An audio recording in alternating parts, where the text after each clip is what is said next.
Terima kasih. Saya tadi sangat terkesan apa yang disampaikan Gusmu berkenaan dengan Gus Baha, saya mohon maaf, berkenaan dengan perdagangan ya. Artinya orang kota ini tidak boleh berusaha dengan orang desa kan gitu ya. Dengan catatan ada kekhawatiran orang kota yang punya ilmu dan sebagainya ini merugikan orang-orang desa ya. Terus terang aja kami juga dari kuliah-kuliah dulu tentang perdagangan menurut syariat ini kami baru tahu ini Ustaz. Luar biasa menurut kami ya dengan apa yang saya sampaikan tadi ini ya. Dan fenomena di masyarakat ini real memang ya, kita tidak bisa menutup mata ya bahwasanya perdagangan orang desa dengan orang kota ya ini akan ada yang dirugikan, yaitu orang-orang desa, kecuali orang kota tadi ini betul-betul memegang syariat ya. Yang ingin kami tanyakan Ustadz ya, bagaimana kita ini bisa berdagang ini menurut syariat kan ya, karena menurut syariat ini, karena hari-hari ini kita berdagang ya, termasuk tidak boleh dusta terus mungkin di dalam perdagangan itu kalau ada orang kecewa atau tidak jadi beli terus dikembalikan dengan ikhlas, langsung malaikat berdoa, ya Allah hindarkan orang ini dari kebangkrutan orang yang jual tadi ini.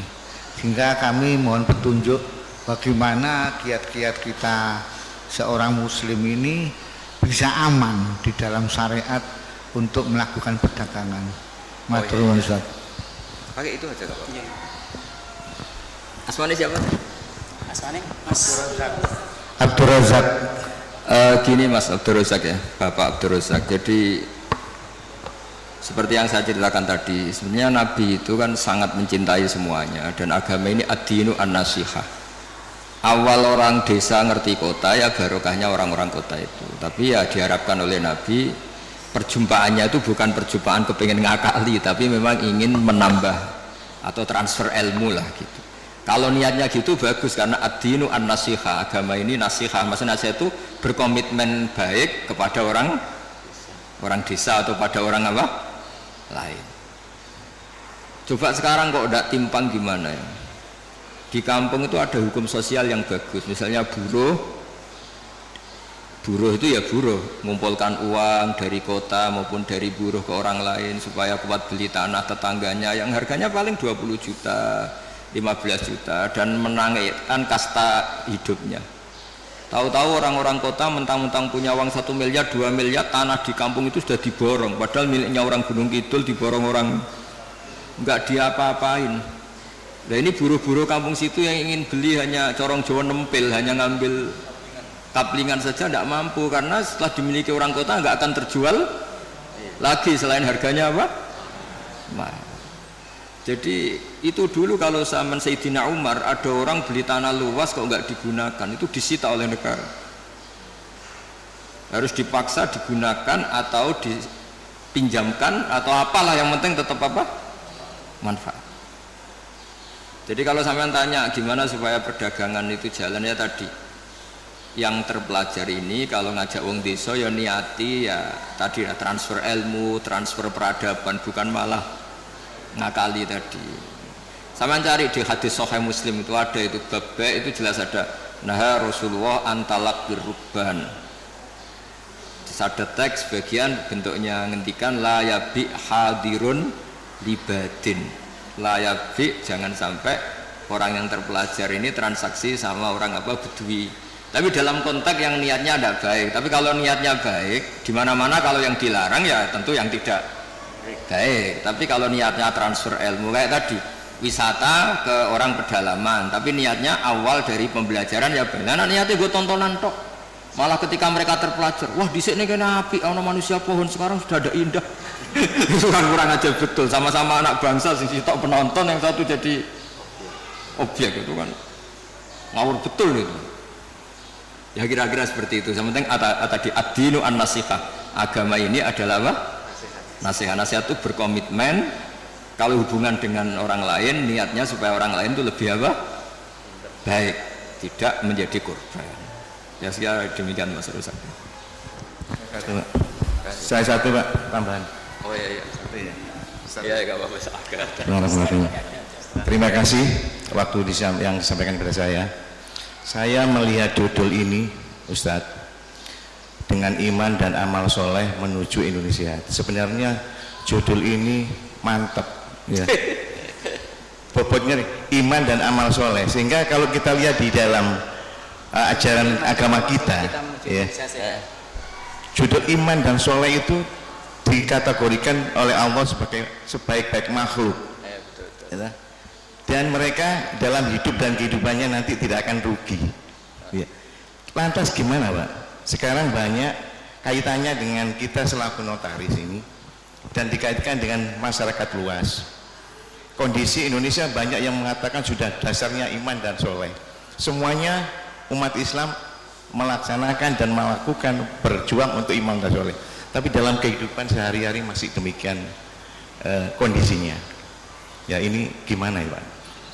Penjelasan dan supaya ini tepat sasaran ini. Begini ya, jadi perasaan saya juga perasaan semua orang seluruh dunia mungkin. Jika orang itu digerakkan oleh roja itu harapan kepada Allah, maka kita ini akan baik-baik saja. Dulu kita ditunggui Rasulullah SAW, itu tentu kita dalam kondisi terbaik. Sebagaimana hadis khairul qurun qarni, sebaik-baiknya generasi tentu yang saya tunggui kata Nabi. Dan kemudian ada merosot dan ini normal. Masa ditunggoni Nabi padha ditunggoni Pak Imam kan ora mungkin gitu. Masa ditunggoni Wali Songo padha karo tunggoni Pak Arifin kan ora mungkin. Makanya andekan ini merosot ya saya senang saja. Masa tunggoni Nabi mbek ora padha wae kan enggak. Tapi kita harus berpikir optimis begini. Nabi itu memang figur yang luar biasa. Kadang-kadang ngendikan ma min yaumin illa ba'dahu syarrun minhu. Tidak ada hari kecuali trennya lebih buruk. Tapi jangan kira Nabi hanya ngendikan begitu. Nabi juga sering muji kita. Tuba liman amana bi walam yaroni. Cek bejane orang yang sebetulnya tidak menyaksikan saya langsung tapi berusaha meniru saya. Ini kan luar biasa. Kita nggak dididik Nabi, nggak dididik sahabat, nggak dididik Wali Songo, mau dididik ustad. Kadang dididik modin, wis gelem sholat, yo madhep ngulon, yo patang rakaat nak duhur, itu sudah luar biasa.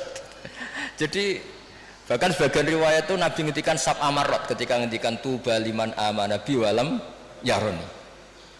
Hebat betul orang yang iman kepada saya, sebetulnya dia tidak melihat saya. Bahkan Nabi pernah cerita, ini supaya sampean optimis. Asmane siapa? Pak siapa? Mukhtar ya? Ya Pak Mukhtar. Nabi itu pernah cerita begini Pak Arifin, siapa orang terbaik dari kalian yang paling iman? Terus kata sahabat, ya kita. Cara Jawa gini, bangkune kowe ora apik, wong roh aku tak didik aku. Ya roh ajarlah kamu baik, tak didik saya langsung.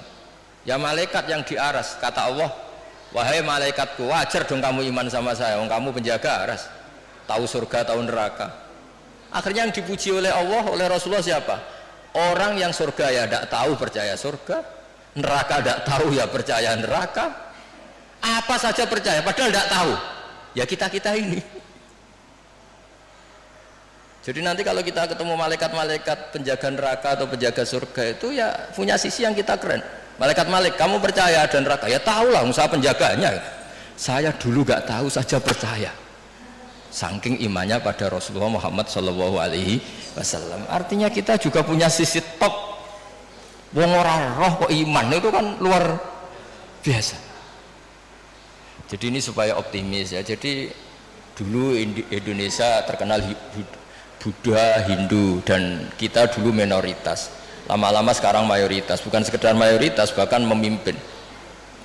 Rata-rata presiden, pejabat ya Muslim. Ya trennya tetap naik lah. Kecil saya itu orang yang jilbaban hanya keluarga kiai, sekarang satu kampung hampir jilbaban semua. Ya kita berpikir optimis lah, jangan yang pesimis. Jadi kalau trennya ya enggak itu Pak. Dulu rata-rata pejabat kayaknya rapati sholat. Sekarang nak sholat itu ora keren ya. Ya saya kira demikian. Mari kita tutup dengan bacaan Al-Fatihah.